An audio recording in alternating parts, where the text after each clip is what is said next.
Hey guys, welcome back to the channel. This is part 2 of What If Naruto was transported back in time. Also check out previous parts of this What If, link is in description. I have created a playlist for this What If, where you can find all the previous parts, check that out as well. And check out crossover What Ifs for more amazing What Ifs, and if you like those videos do consider to subscribe. I will be posting the link in the pinned comments, you can check it out from there. Before we start, please do support for more awesome content, it really means a lot. Don't forget to subscribe and leave a like. And also check the description for the creator of this great fanfic, and support them for making this fanfic. So let's start this video. Sakura shifted uncomfortably as the last of her classmates were let out the door by their jonin. Unconsciously she reached up, and brushed a stray strand of pink hair away from her overly large, in her opinion, forehead and tucked it behind her ear as she glanced at the only other person in the room, Uchiha Sasuke. The silence in the room felt oppressive to her. It hadn't been too bad, when the room had been filled with excited kids waiting for their jonin to show up. Even if some of them hated her for breaking the unspoken class time rules by daring to sit next to Sasuke and trying to talk with him earlier that day. But as they had gradually filed out of the room when their jonin called for them, attention had settled in. She thought it might possibly only be her imagination since Sasuke didn't seem to notice, but she could feel the air thickening as the rest of their former classmates exited and left the two of them all alone. She glanced at him out of the corner of her eye again and sighed inwardly. He really was beautiful. Dark hair, dark eyes, flawless skin, he was perfect, or would be if he would talk a little, so she didn't feel so uncomfortable. Should she say something to him? Try to break the ice. They were destined to fall in love with each other, after all, and loving relationships required communication. Heck, all relationships required communication. But what were they supposed to talk about? It had to be something safe, but also something interesting. Something that showed him how smart and funny she was, but it also had to inspire him to give a reply. A question, maybe. One that he would feel like answering. So, what do you think is taking our sensei so long? She asked quickly and then instantly regretted it. It was not an interesting, funny, smart, or even slightly engaging question. Why has she asked it? Who knows? Sasuke said with a shrug without lifting his chin from his hands, or taking his eyes off of the door. Sakura offered up a small prayer of thanks to the gods of love that he would felt compelled to answer her lame question, even as she asked a possibly lamer one. Do you think he's bringing Naruto? Sasuke shrugged his shoulders again and grunted. I hope he doesn't. She was growing desperate now, and needed some sort of sustained conversation to quiet her nerves. I can't stand having Naruto around. He's just so annoying. Her lips twisted into a scowl, as thoughts of past torments at the hands of her third teammate sprang to mind. His constant badgering of her to go on a date with him, the time he would gotten her in trouble by passing a note to her. Again asking if she would go out with him. The way he always chased after her, or tried to impress her with his perverted jokes and stupid pranks, embarrassing her in front of her friends, other villagers, and once even in front of her mother, who had sternly told Sakura to stay away from him. As if she actually wanted him around. It's because he doesn't have any parents, she concluded aloud, barely even talking to Sasuke anymore. He just gets to do whatever he wants all the time, and it's made him selfish and socially inept. She sighed and looked over at her crush, who was glancing at her out of the corner of his eyes now, an unreadable expression on his face. Then she let her head fall back, and stared up at the ceiling. If I did half the things he does, my parents would pull me out of the academy and ground me for life. Sometimes, I envy him, not having parents to nag him all the time. It must be nice. Sakura smiled at the thought of being able to live on her own and turned towards Sasuke, expecting him to still be staring more or less straight ahead and ignoring her, but instead found his dark eyes boring into her. The expression on his face was enough to freeze her blood. You're an idiot, he hissed, his voice filled with contempt. Kids who grow up without parents always turn out selfish. Selfish and lonely. You can't even imagine a pain that would compare with it. He shook his head angrily and then added, getting nagged by parents would be a dream come true to kids who grow up without them. Sakura's mouth fell open, and she wished the wooden floor would open up and let her sink through it, as she realized her blunder. She would heard, of course, that Sasuke's family had been killed when he was younger, and that he lived alone at the edge of the section of the village his clan had occupied. It had been part of his appeal, really. The breeding, handsome genius with the tragic past that he had to live with every day. It made the girls who were already attracted to him for his looks want to take him into their arms and heal his broken heart. The tragedy added a certain amount of mystery and danger to him. It was also something that most only thought about in an abstract sort of way. It never really occurred to them what the loss of his family meant to him, only what it would mean in some childish romantic fantasy. Sasuke, just sit there and be quiet. He snapped, silencing her instantly, and bringing tears to her green eyes. I don't want to hear any more out of you. You're annoying. Sakura's eyes widened, and then she nodded meekly, before hanging her head, her pink hair hiding her tears, as it hung down in front of her face. The rest of their weight was extremely uncomfortable, for Sakura especially, but it was also extremely quiet, which she hoped Sasuke would appreciate. Kakashi had not gone to the academy, as he would told Naruto he would. Instead he was following the boy from above, moving as silent as a shadow, completely hidden from view. While Naruto had been a disappointment so far, he was slowly becoming more interesting. He wasn't bouncing off the walls with excitement, trying to cause mischief, or anything else that Naruto was supposed to do. Instead he was wandering through the back alleys of the village, which he seemed to know by heart, occasionally looking up at different, and seemingly ordinary buildings in surprise, and then quickly shaking his head and scowling, as though he were having a mental argument with himself. He hadn't been tripping as much as he was earlier, but that seemed to be more due to the fact that he was practically dragging his feet through the dust of the streets and walkways than because he would suddenly develop some coordination. There weren't very many people for him to run into on the side streets, but the ones he did come across all scowled and shouted at him from a distance, and then plugged their noses as he drew nearer. Kakashi couldn't blame them for their second reaction. With his excellent sense of smell he could easily detect the stench rolling off the boy, even from his hiding place on the rooftops. When they had been walking together down the main road, Naruto had recoiled in shock the first few times an insult had been hurled his way, but now he didn't even bother looking at those who cursed him. It was, Kakashi supposed, that Naruto would think his becoming a ninja would have changed the villagers' opinions of him. Many children thought that a new title meant they were new people. It usually didn't work that way, and it certainly wasn't going to in Naruto's case. He probably wouldn't even be a ninja for all that long anyway. Kakashi had never been great with children and he really didn't like them. He just couldn't understand what was going through their minds, or why they always seemed so stupid when it came to the important stuff. His own childhood had been cut tragically short by when his father had shamed their family name, and then killed himself, with Kakashi as a witness, leaving his young son to shoulder the burden of that shame on his own. On top of that, he grew up in the midst of the Third Great Ninja War, during which the death of a friend was almost an everyday occurrence. His prodigious talents helped him rise through the ranks quickly, basically making him an adult in the eyes of the village, and in his own eyes, for that matter, before he would even hit puberty. Making him the babysitter of 3 very green genin was probably the worst idea anyone had ever had, but orders were orders. Besides, it wasn't like he would ever actually had to lead a team of genin, because none of them could see through his test, and earn the right to be called Leaf Ninja. He could, however, sympathize with what Naruto was going through. It wasn't all that long ago that he had been a person living with the consequences of something he hadn't done. The villagers had never said anything to him, but he had always been able to hear their whispers. He knew what they said about his father, and what they wondered about him. It was hard to live in that sort of environment, watching his mother cry for the man that many in the village, including her own son, despise, but it would be harder for Naruto. He most likely would never be able to change the minds of the villagers. He would forever be an outcast. Were he a genius, as Kakashi was, then he might have had a chance, but with nothing to win them over with, Naruto would forever be associated only with the Kyuubi. As Naruto rounded a corner, Kakashi thought he saw the boy's blue eyes flash in his direction, but he neither slowed down nor sped up as he walked, so the Jonin simply passed it off as coincidence. There was no way a genin who had barely managed to graduate could detect him. There probably wasn't even a way that a chunin who had graduated first in his class would have noticed Kakashi. He continued to follow the boy all the way to the academy, moving casually but cautiously, mentally taking notes and drawing tentative conclusions about the boy, who would be a part of his team for the next 26 hours or so. And silently wishing that the boy could have been a part of a team with a different Jonin. It didn't seem fair that he would have to be the one to crush this particular boy's dreams, but orders were orders. By the time Naruto and Kakashi reached the room where Sakura and Sasuke were waiting for them, Naruto was dirtier and more stinky than ever, having stumbled into 2 unpleasant messes that neither he nor Kakashi had wanted to identify, as well as more than a few trips into the dust of the streets and alleys. Sakura and Sasuke instantly wished that the two had taken longer to arrive, or that Naruto had opted not to arrive at all. Yuck. Naruto, what is that smell? Sakura demanded the moment the blonde walked through the door. Were you rolling in manure? Naruto gave her a nasty look, which instantly softened as his eyes grew glassy. He quickly looked away and wiped a grime-covered hand across his face, leaving himself even messier, but with no hint of tears. It's not real, he whispered quietly. It's just an illusion.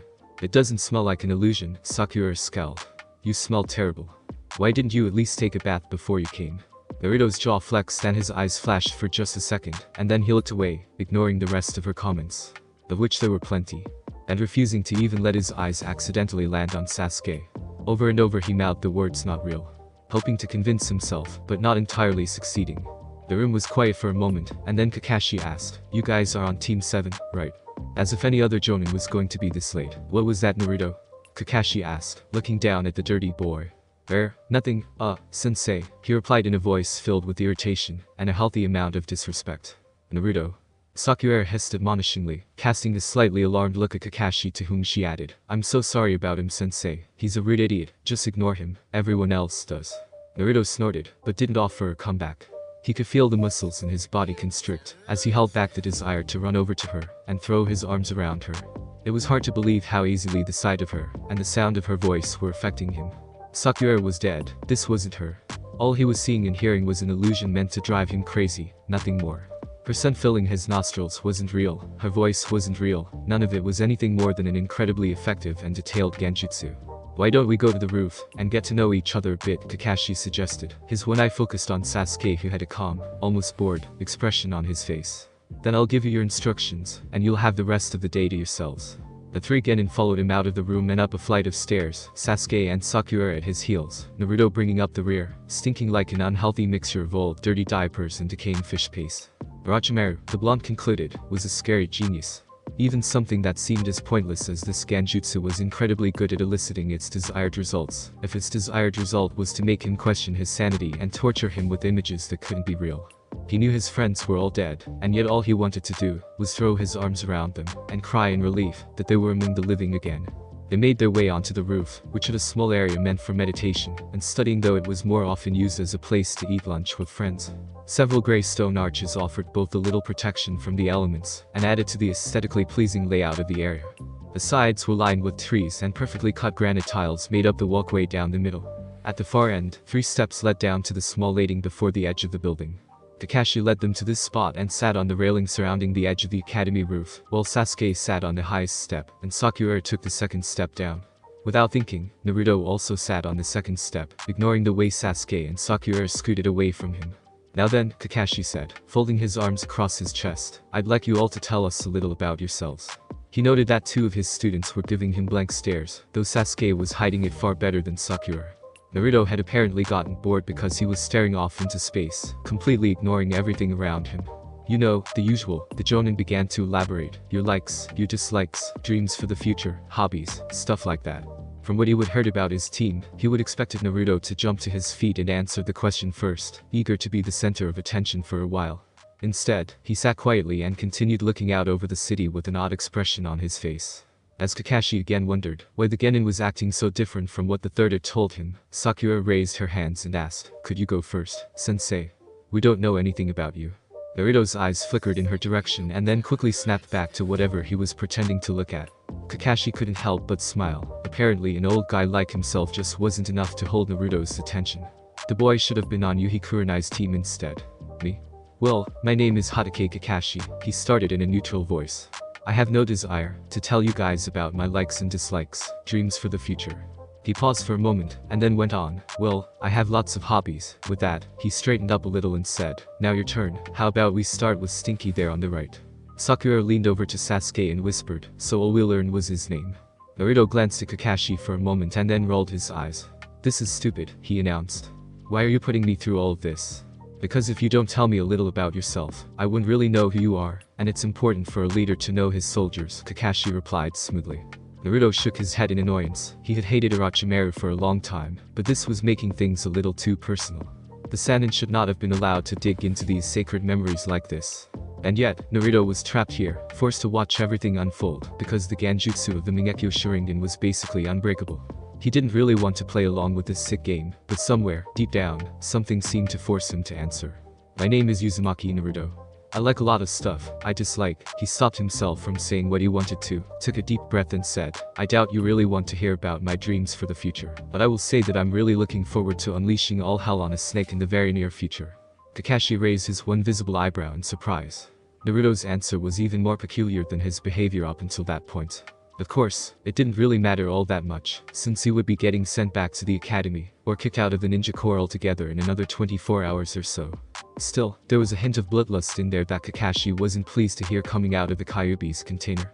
There was nothing he could do about that at the moment, however, so he turned his eye to Sasuke and said, next. Sasuke's elbows were propped up on his knees, and his hands were folded in front of his face. He didn't bother moving them while he answered. My name is Uchiha Sasuke. There are plenty of things that I dislike, not that it matters, because there's almost nothing that I like. I don't want to say that I have a dream, but I do have an ambition. I'm going to restore my clan, and also, Sasuke's face suddenly grew colder, and his lips pulled back slightly from his teeth as he said, there's a man that I have sworn to kill.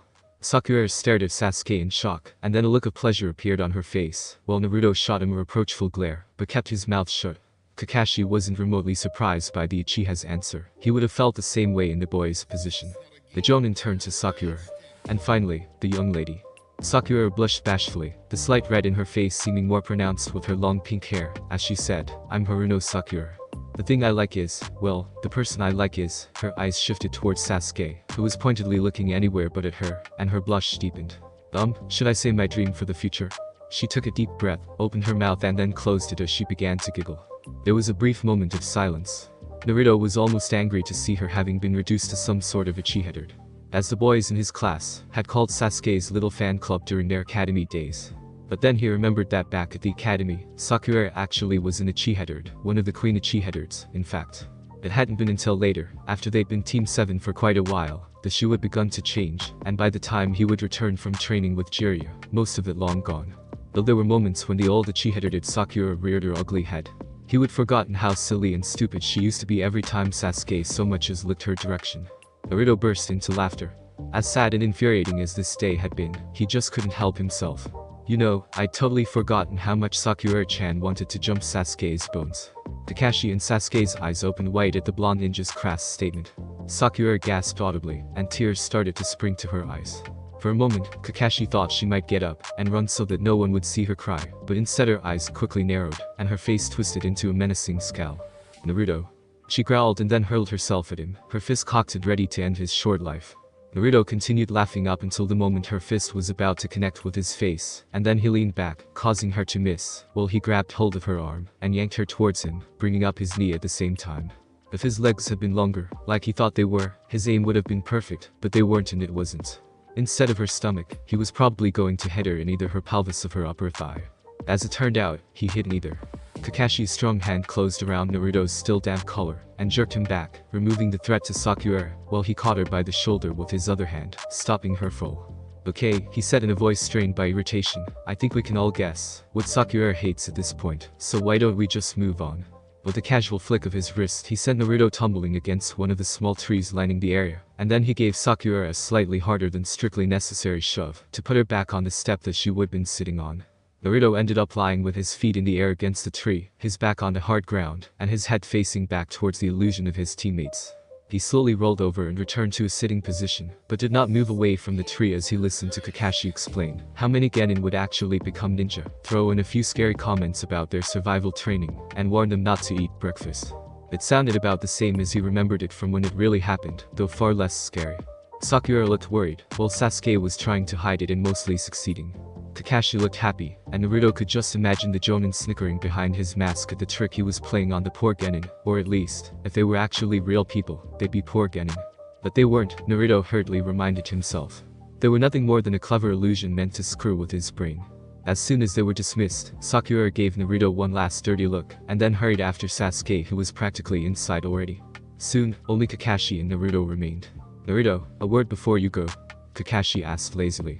Naruto smiled and let his arms drop to his sides as he slid his feet slightly apart, ready to strike or dodge at any moment. I was wondering if you were going to make me keep playing, or if we were just going to get it over with already. Kakashi's eyebrow rose, and then he shook his head. I would ask, he decided. He reached back into a pouch resting on his right hip and pulled something out. Naruto was instantly on guard, shifting his weight forward as he readied his body to dodge whatever was about to come at him. Instead of kunai, exploding tags, or any other sort of weapon, however, Kakashi's hand came forward with a small roll of bills. Here, he said as he tossed them to the confused boy, buy yourself some new milk, get something good in your stomach, and get a good night's sleep tonight. I don't want to have to put up with you acting like this again, do you understand? Naruto stared down at the money for a moment, and then looked up at Kakashi. Are you kidding me? He demanded. You're not even going to attack me or anything. When Kakashi only stared at him, Naruto scratched his head, and waved his hand dismissively. Fine, whatever, he sighed. He offered a quick series of exaggerated bows, and then, his voice changing to that of a bumbling idiot, said, I promise, Kakashi-sensei, I'll only drink good milk from now on, bah. Naruto threw the wad of money on the ground, giving it a stomp for good measure before he turned and walked away, tripping on one of the steps, stumbling halfway to the door, and then falling part way down the stairs once he would enter the building. Kakashi stared after him in wonder, and perhaps a little amusement for a moment, before collecting the bills, and then leaping from the building. Naruto left the academy in a huff, and didn't bother going back to his apartment.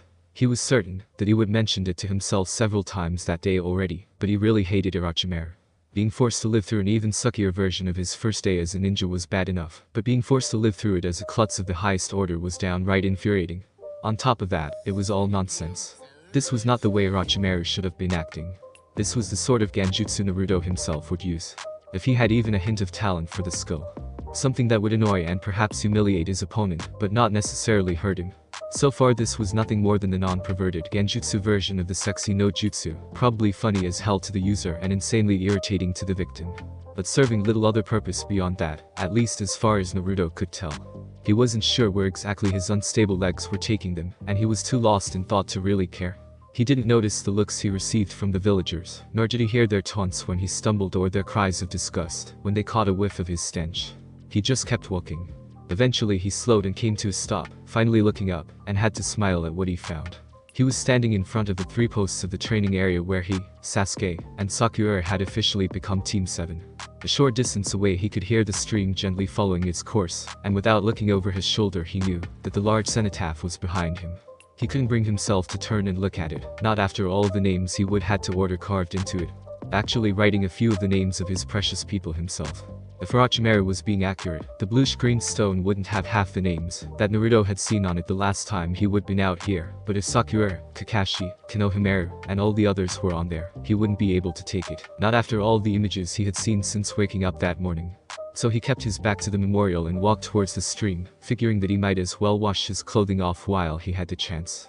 Technically, he knew that the water wasn't real, and neither were the clothes, the stench, or anything else around him, but he was tired of thinking that he stunk and wanted to feel like he was clean, even if it was all an illusion. He stripped out of everything from the waist up, and sat down in the grass next to the swiftly flowing water that wasn't real, and plunged his jacket into the icy stream, massaging his fingers into the stained fabric in an attempt to work loose whatever was tricking his brain into thinking it stunk. After several moments' work he pulled his jacket out and took an experimental sniff, wrinkling his nose at the stench that still clung to it. Again and again he dunked it, and again it still smelled when it came back up a moment later. The idea occurred to him that it might not be possible to clean away the stench, because it was all part of the genjutsu, and would therefore keep stinking, until Orochimaru decided to make it stop. He was nearly to the point of giving up when he heard a twig snap behind him, followed by a small gasp of alarm. Naruto spun around as he rose to his feet, and brought up his arms to defend himself, only to find that he had put too much strength into his spin, throwing him off balance and nearly sending himself tumbling into the stream. Fortunately, no attacks came, while he collected himself and turned. Slowly this time in the direction of the 3 posts. "I know you're there, so come out," he ordered in a stern voice. He didn't feel any sort of killer intent coming from that direction, but in a genjutsu as complex as this one, that didn't mean anything. He waited another minute and then said, "We both know why you're here, so just come out and get it over with, if you can." Slowly a small head covered in thick dark blue hair peeked around the side of the middle post until one pale, nearly white eye could be seen. "Hinata-chan?" Naruto asked in surprise, his body relaxing for a moment before he remembered that she wasn't really Hinata, and was once again on guard. For a moment the two stared at each other, or rather he stared at her, and she stared at a patch of grass near his feet, while her cheeks burned in embarrassment, and then Naruto rolled his eyes and sighed. "I guess I should have figured he would throw you at me eventually. Is Konohagakure behind one of the other posts? Maybe Iro-sen and Tsunade-ba-chan are behind the other." No, Naruto-kun," Hinata stuttered, still not meeting his eyes. She brought her hands up in front of her chest, and began pressing her index fingers against each other, a nervous habit he hadn't seen from her in quite a while. I'm the only one here." Naruto snorted and turned back to his jacket. "Alright, whatever, if you want to come chat with me, or if the snake has finally decided to stop messing around, and you're here to attack me, feel free. I'll just be cleaning this fake jacket in the fake river to get rid of this damn fake stink." Hinata did not hurry to his side or attack him, but instead slowly inched her way closer to him, as if she were having as much trouble walking as Naruto had been. Finally, she got within about a meter of him and stopped, looking down at his bare back as he worked his jacket over once more in the stream. Hinata felt her face warm even more than it had when she had found him there a few minutes ago, and watched him from the distance. Her eyes were naturally incredibly sharp even when her Byakugan wasn't activated. At this range it seemed like she could see every fiber of muscle working just beneath his smooth tanned skin, and every droplet of water running down his shoulders and backhand. She quickly knelt and watched what his hands were doing, refusing to give in to the temptation to dishonor herself by taking another glance at the rest of his body while he worked. "What happened?" she asked finally. Naruto glanced at her, his eyes narrow and dangerous for a moment, and Hinata swallowed hard, ready to leave if he asked, but his face quickly softened. "I can't even feel mad at you when I know you're not real. How weird is that?" "I beg your pardon, Naruto-kun," the Hyuga asked in confusion. "Never mind, it doesn't matter, I guess," he replied as he turned back to his jacket, lifting it up, smelling it, and then jamming it back into the stream with a frustrated grunt. Hinata was quiet for a long time, building up her courage, and then asked in a soft voice, "Would you like some help?" Naruto lifted the jacket one more time, gave it another sniff, and then tossed it in her direction, nearly hitting her in the face with the wet, foul-smelling garment. "Sorry," he mumbled when he noticed her hands quickly come up to intercept it, dirty water still splashing her face. "It is okay," she replied as she wiped the offensive-smelling liquid away with her sleeve. "It was an accident." Naruto shrugged, knowing that it wasn't exactly an accident, but not feeling like arguing with the phantom of his imagination about whether or not he needed to apologize. Hinata, the real Hinata, was the only one of his friends who had lived through most of the war, because her clan had demanded that she be increasingly sheltered as things started to go bad, and especially after Hanabi had died, but even she was dead now.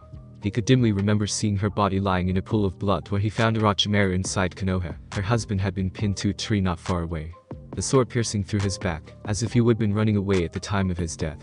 As his thoughts turned to Hyuga Hiroshi, Naruto bit his lip and glanced at Hinata, who was rubbing sand and gravel from the stream bed into his jacket in an attempt to remove the smelly grime. "I know you aren't really Hinata-chan, but would you mind if I said I was sorry for something?" he asked as he picked up his shirt and dunked it in the stream, mimicking her use of the gravel. "Naruto-kun, I'm Hinata," she replied, refusing to look up. She would have been in the same class as him for a couple of years, and had never managed to talk with him for as long as she had today. As she looked up at him, she just knew she would mess things up somehow, or would lose her ability to speak. "If you say so, I just want to tell you that I'm sorry for letting you down all those years ago. You practically asked me to help you, but I never figured it what you wanted me to do." He stopped messing with his shirt and looked down at his hands as they dipped into the water. He would never apologize to her, the real her, for his failure, though he would always wanted to. If he could have figured out what she wanted him to do, he could have saved her from her arranged marriage to that asshole, but he hadn't, and she would pay the price for his failure. Just like the rest of his friends. "I know it screwed up your life, even when you lied and said you were happy and well. I'm sorry." Hinata took a chance and glanced at him, her eyes filled with confusion, and then she quickly lifted his jacket out of the stream and smelled it, so that she had an excuse to think about something else. "I don't know why you are talking about, Naruto-kun. You've never failed me." She took a deep breath, her hands shaking nervously, and then added, "You inspire me to be better than I am." Naruto sighed wearily and rubbed some water away from one of his eyes with the back of his hand, wincing as he smeared dirt. Or worse, into it on accident. With a growl of annoyance he rose and dove into the stream, startling Hinata, who had been unable to look at him after her confession. Naruto seemed to remain under the water for far longer than he should have, by Hinata's estimation, but before she could get truly worried he resurfaced and made his way to the bank, collected a large handful of gravel, and rubbed it against his face and chest until droplets of blood were seeping through his fingers. Then he dropped the gravel, dipped once more into the cold water, and then shook himself dry as he stomped back onto the stream bank and plopped down next to Hinata. "This is way worse than Itachi's," he commented casually as he lay back in the grass and looked up at the few clouds casually slipping across the sky. "At least Itachi made something happen right away. The weight is driving me crazy." "Naruto-kun, are you feeling okay?" Hinata asked after a moment's hesitation. She would never see Naruto act even remotely like he had been, since she would arrived at the training grounds, and she would certainly never heard of Itachi, whoever that was. It was as if Naruto was playing make-believe. "Not really," he grumbled. "Stupid Genjutsu." "Genjutsu?" Naruto's head rolled to the side, and he gave her a reproachful glare. Hinata's eyes fell to the ground, and she began picking at her fingers again. "I'm sorry, Naruto-kun, I don't understand." "What Genjutsu?" Naruto went back to staring up at the clouds and sighed wearily. "I guess you wouldn't know about the Genjutsu since you're just a part of it." He chuckled silently, the only visible evidence of it being the shaking of his chest. "I'm explaining the nature of the world to a figment of my imagination. How stupid is that?" "Naruto-kun, I'm not a figment of your imagination." Again Naruto turned his head and looked at her, his chest bouncing with silent laughter. "Prove it. Prove it." "Sure," he smiled. "Prove this isn't a Genjutsu to me." "How?" Hinata asked, suddenly growing worried about what she was getting herself into. "I don't know, I'm just a dumb genin, remember? I didn't pay much attention in class, and even when I did, I was dead last. Hinata went back to working on his jacket for a moment, using the chore as an excuse not to talk to Naruto, and racking her brain for a reason he would be acting so strangely. Though he would never done it to her, he was known for pulling pranks. Perhaps that was what this was. It didn't seem likely. Naruto's pranks were normally out in the open where everyone could see it. Which was the point, after all. Finally, she looked up from her work, nervously biting her lower lip and said, "I don't know how I could prove such a thing to you, Naruto-kun."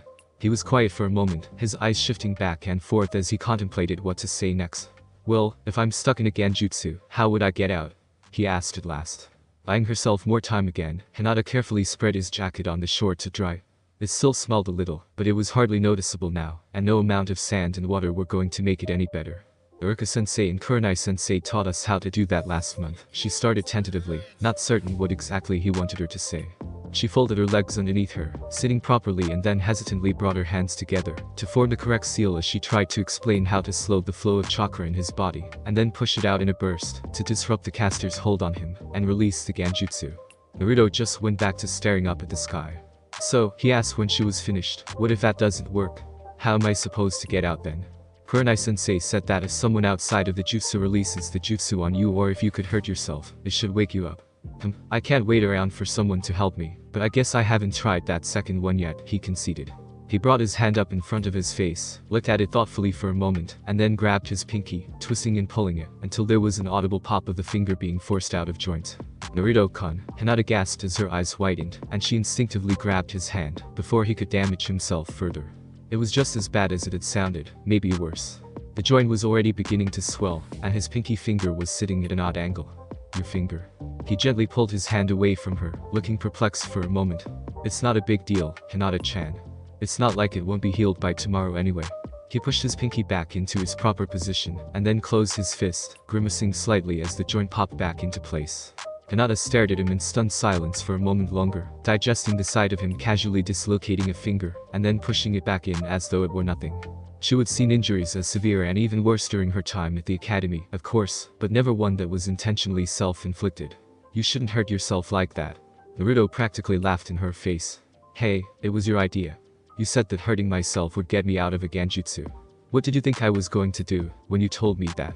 His question stunned her into silence. Not that making her quiet was all that difficult.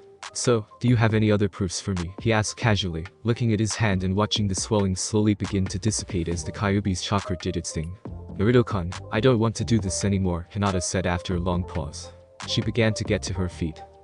"Oh, come on, Hinata-chan, stay a little longer," Naruto whined, sitting up quickly. He was surprised to find that he actually did want her to stay and talk with him, even if she wasn't really Hinata. "This is the most fun I have had all day. Please." Hinata knew that it would be better for her to go. Naruto was acting borderline insane, even more so than usual, but something in his voice reached her, and she found that she couldn't leave. "Only if you promise not to hurt yourself anymore." Naruto shrugged. "It didn't work anyway, but alright, I promise I won't hurt myself again." "So, what else have you got for me?" "Those were the only ones we were told about in class." Naruto thought about it for a moment, frowning. It seems like there should be a way to figure out if something as big as this was just a genjutsu or not. I mean, what if someone used a genjutsu to make you think you were talking to your friends, and you start spilling secrets? You could ask them something only they would know, Hinata pointed out. If they got it right, that would mean that they were who they said they were. Naruto had tuned her out before she would even finish speaking, his mind running with her idea, as soon as he would grasp the possibilities it held.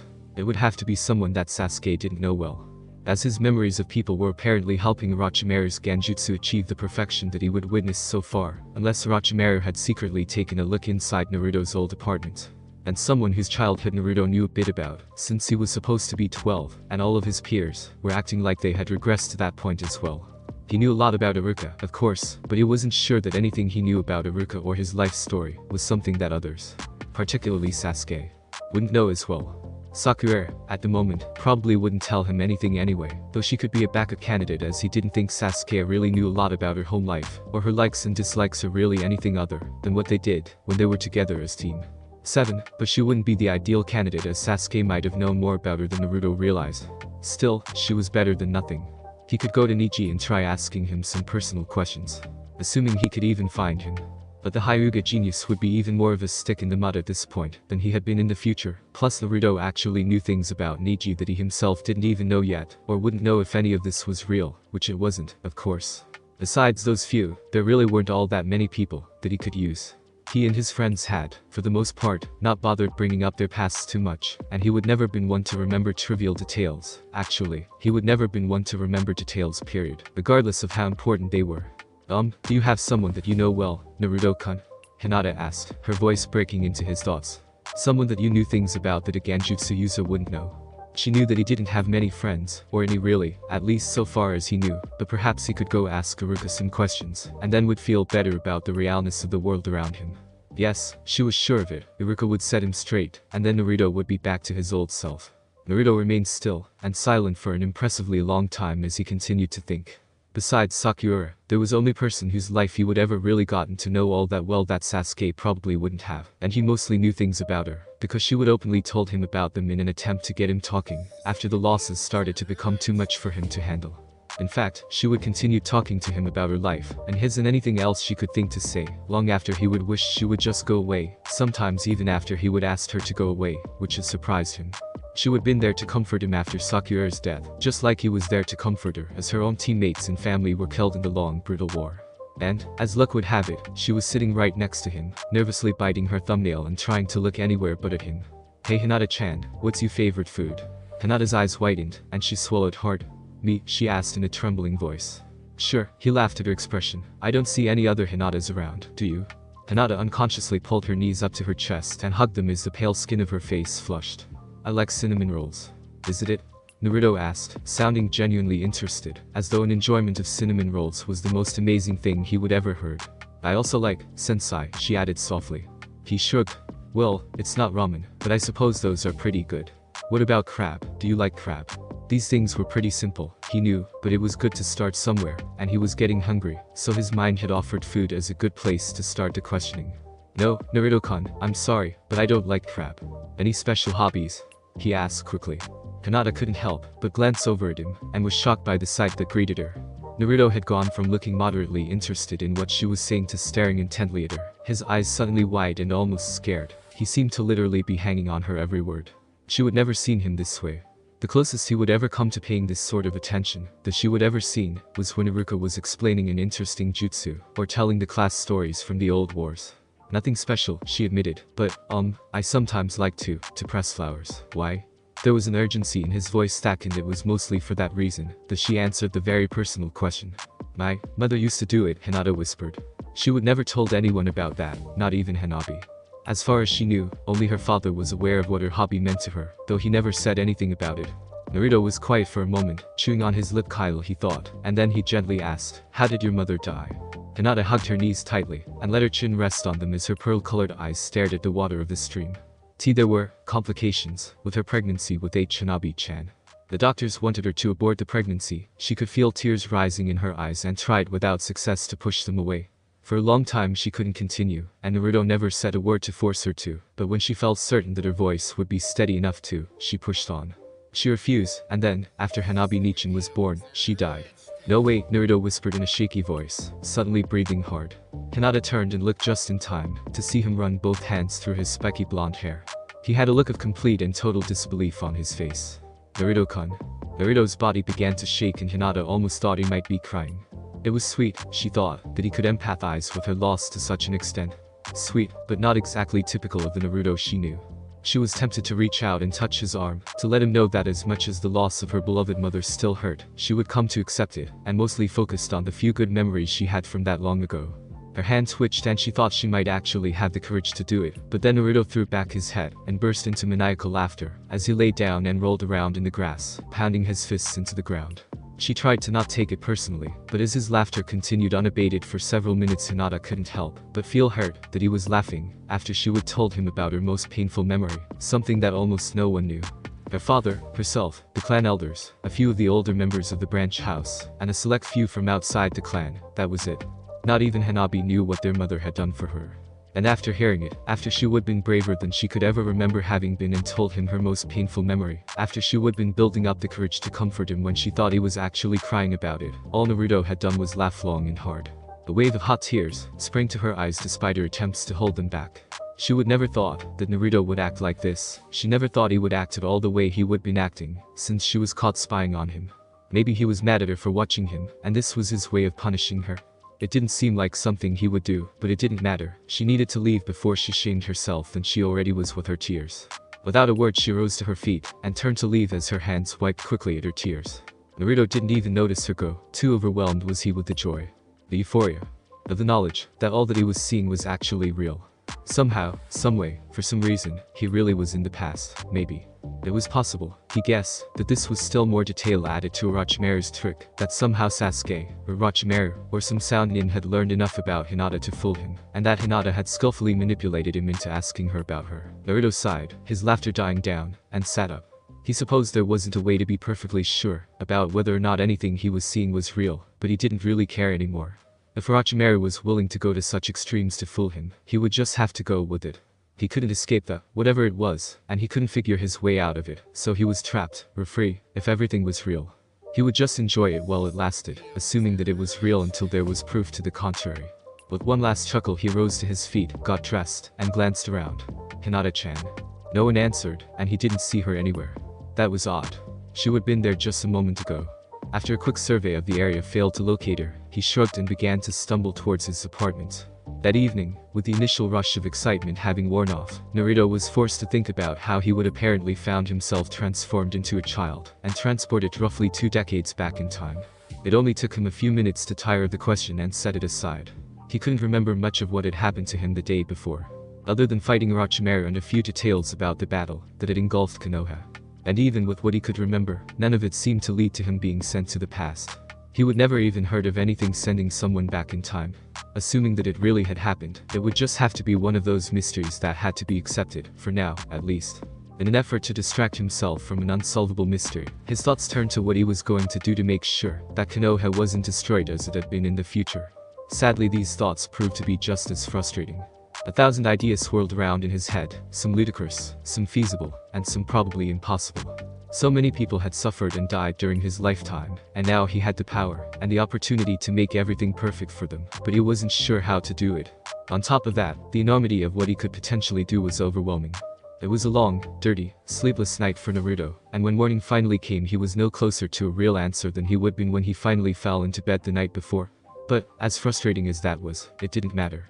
His friends were all alive once more. He had a second chance at getting things right. Either that, or Orochimaru was laughing that irritating little laugh and jerking him around like a marionette. With that being said, I do hope you enjoyed. Thanks for listening. If you want the next part of this video, like, subscribe, and comment down below, and turn on that bell notification. And also check out the playlist that I have created, and enjoy. Link is in the description. See you in the next video. Peace.